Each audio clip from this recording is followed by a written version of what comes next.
First one report. സന്നിധാനത്തിന് മുകളിൽ കൂടി helicopter പറത്തിയ സംഭവം പ്രേക്ഷകർ ഓർമ്മിക്കുന്നുണ്ടല്ലോ അല്ലേ? ഒന്ന് തൊഴാൻ വേണ്ടി പറത്തിയതാണെന്നാണ് ഒടുവിൽ പറഞ്ഞിരിക്കുന്നത്. എന്താണിത്? ഗൗരവത്തിലെടുത്തിരിക്കുന്നു കേന്ദ്ര സർക്കാർ. ശബരിമലയിലും പമ്പയിലും ദേശീയ സുരക്ഷാ സേന മോക്ക് ഡ്രിൽ നടത്തി. സുരക്ഷ ഉറപ്പുവരുത്തുന്നതിന്റെ ഭാഗമായിരുന്നു നീക്കം. അതിനിടെ ഹെലികോപ്റ്റർ പറന്നതിന്റെ വിവരങ്ങൾ DGCA പോലീസിന് ഇതുവരെയും കൈമാറിയിട്ടില്ല. 2 തവണ കത്തയച്ചിട്ടും പോലീസിന് DGCA മറുപടി നൽകിയില്ല. ഹരിമോഹൻ ഉണ്ട് കൂടുതൽ വിവരങ്ങളുമായി.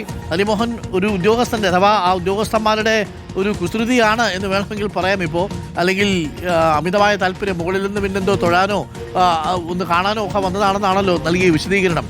ആദ്യം നൽകിയ വിശദീകരണമൊക്കെ പൊളിഞ്ഞുപോയി. പക്ഷേ ഇപ്പോഴും തൃപ്തികരമായ ഒരു വിശദീകരണം DGCA നൽകിയിട്ടില്ലെന്നാണ് മനസ്സിലാക്കുന്നത്.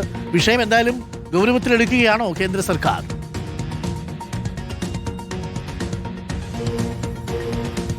അരുൺ, തീർച്ചയായിട്ടും കേന്ദ്ര സർക്കാർ ഈ വിഷയം അങ്ങനെ വിടാൻ ഉദ്ദേശിക്കുന്നില്ല. അല്ലെങ്കിൽ സുരക്ഷാ വീഴ്ച എന്നുള്ള ഗുരുതര പ്രശ്നം അത് കാര്യമായി തന്നെ എടുക്കാനുള്ള തീരുമാനത്തിലാണ് കേന്ദ്ര സർക്കാർ എത്തിച്ചേർന്നിരിക്കുന്നത് എന്നുള്ളതാണ് മനസ്സിലാക്കുന്നത്. അതായത് ഈ സുരക്ഷാ വീഴ്ച കണക്കിലെടുത്തുകൊണ്ടാണ് ഈ കഴിഞ്ഞ ദിവസം ശബരിമലയിൽ പ്രത്യേകിച്ച് സന്നിധാനത്തും പമ്പയിലും ഒക്കെയായി തന്നെ മോക്ക് ഡ്രിൽ നടത്തിയത്. മോക്ക് ഡ്രിൽ നടത്തിയത് NST ആണ്. സാധാരണ അങ്ങനെ ഇത്തരത്തിൽ മുന്നറിയിപ്പില്ലാതെ അല്ലെങ്കിൽ ഇത്തരത്തിലൊരു മോക്ക് ഡ്രിൽ നടത്തേണ്ട ഒരു സാഹചര്യം ഒന്നും നിലനിൽക്കുന്നില്ലായിരുന്നു. പക്ഷേ അങ്ങനെ ഒരു മോക്ക് ഡ്രിൽ കേന്ദ്ര സർക്കാർ നടത്തിയിരിക്കുന്നു. ആ NST ആണ് ആ മോക്ക് ഡ്രിൽ നടത്തിയത്. അതിന് കാരണമായി ചൂണ്ടിക്കാണിക്കുന്നത് ശബരിമലയിൽ വലിയ രീതിയിലുള്ള സുരക്ഷാ വീഴ്ച ഉണ്ടായിട്ടുണ്ട്.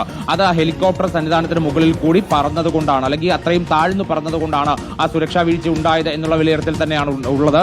നേരത്തെ കോസ്റ്റ് ഗാർഡ് ഒരു വിശദീകരണം നൽകിയിരുന്നു. ആദ്യം കാലാവസ്ഥാ വ്യതിയാനം എന്ന് പറഞ്ഞു, പക്ഷെ അത് വിശ്വാസയോഗ്യമായിരുന്നില്ല. അതിനുശേഷം പോലീസ് നടത്തിയൊരു നിഗമനത്തിന്റെ അടിസ്ഥാനത്തിലാണ്, അത് പിന്നീട് ഒരു കൗതുകത്തിന്റെ പേരിലാണ്, അല്ലെങ്കിൽ അത് തൊഴാൻ വേണ്ടിയിട്ടാണ് എന്നൊക്കെയുള്ള രീതിയിൽ വന്നത്. അത് അങ്ങനെ ഒരു സമാനമായിട്ടുള്ള മൊഴി ആ പറത്തിയ ഉദ്യോഗസ്ഥൻ നൽകുകയും ചെയ്തിരുന്നു. പക്ഷേ ഹൈക്കോടതി ഈ വിശദീകരണം കേട്ടുകൊണ്ട് തൽക്കാലം കേസ് അവസാനിപ്പിച്ചിട്ടുണ്ട്. പക്ഷേ പോലീസ് രജിസ്റ്റർ ചെയ്തിട്ടുള്ള കേസ് അത് അങ്ങനെ തന്നെ നിൽക്കുകയാണ്. ആ കേസ് മുന്നോട്ട് പോകുന്നതിന് വേണ്ടി പക്ഷേ ചില വിവരങ്ങൾ ലഭിക്കണം. അതായത് ഈ കാലാവസ്ഥ വ്യതിയാനം അടക്കം സംബന്ധിച്ചിട്ടുള്ള വിവരങ്ങൾ എയർ ട്രാഫിക് കൺട്രോൾ റൂമിൽ നിന്ന് ലഭിച്ചിട്ടുണ്ട്. പക്ഷെ അതല്ലാതെ DGCAയിൽ നിന്ന് വളരെ ആധികാരികമായ ചില വിവരങ്ങൾ ലഭിക്കേണ്ടതുണ്ട്.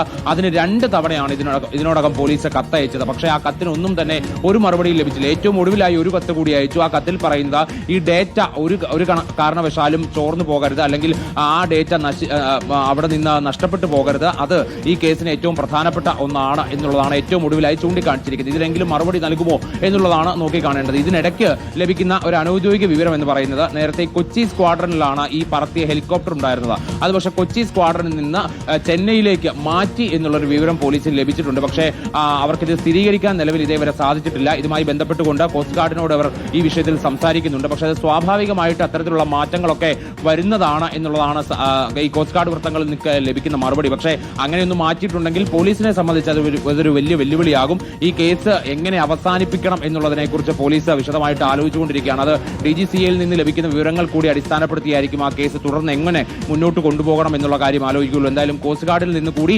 വിശദീകരണം തേടിക്കൊണ്ടായിരിക്കും പോലീസ് ഈ കേസ് ഒരു അന്തിമ നിഗമനത്തിലേക്ക് എത്തിക്കുക എന്നുള്ളതാണ്. എന്തായാലും കൗതുകം കൊണ്ടാണ്, തൊഴാനാണ് എന്നൊക്കെ പറഞ്ഞാൽ പോലും സുരക്ഷാ വീഴ്ച തന്നെയാണ്. അതിനെ ചെറുതായി കാണാൻ കഴിയില്ല. അതുകൊണ്ട് തന്നെയാണ് ഹൈക്കോടതി ഒരറ്റത്ത് കേസ് അവസാനിപ്പിക്കുമ്പോൾ പോലീസ് അത് തുടർന്നുകൊണ്ടുപോകാനുള്ള തീരുമാനത്തിലെത്തിയത്. അരുൺ, ഓക്കെ, ഒന്ന് ആലോചിച്ച് നോക്കിയേ. Thank you Hari. ഈ അതീവ സുരക്ഷാ മേഖലയാണ് ഈ പ്രത്യേകിച്ച് ശബരിമലയുടെ മേഖല. അവിടെ ഒരു ഡ്രോൺ പോലും ആ അർത്ഥത്തിൽ പറത്താനൊന്നും പറ്റത്തില്ല. അപ്പോഴാണ് ഒരു ഉദ്യോഗസ്ഥന് തോന്നിയത് ഇതുവഴിയാണ് പോകുന്നത്.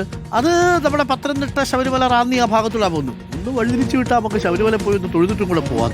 അങ്ങനെ നമ്മൾ സാധാരണ ഒന്നപ്പുറത്തോട് വഴിതിരിച്ചു വിടണേ എന്ന് പറയുന്ന ലാഘവത്തിലാണ് ഹെലികോപ്റ്റർ ശബരിമലയുടെ മുകളിലൂടെ വന്നത്. മുകളിൽ നിന്ന് ഭംഗിയായിട്ട് തൊഴുതു. ശബരിമലയുടെ ആകാശ കാഴ്ചയൊക്കെ കണ്ട് ഉദ്യോഗസ്ഥൻ പോയി. സംഭവം വലിയ പുലിവാലായി. ഇതിപ്പോൾ കേന്ദ്ര സർക്കാർ അന്വേഷിക്കുന്ന അവസ്ഥയിലാണ്.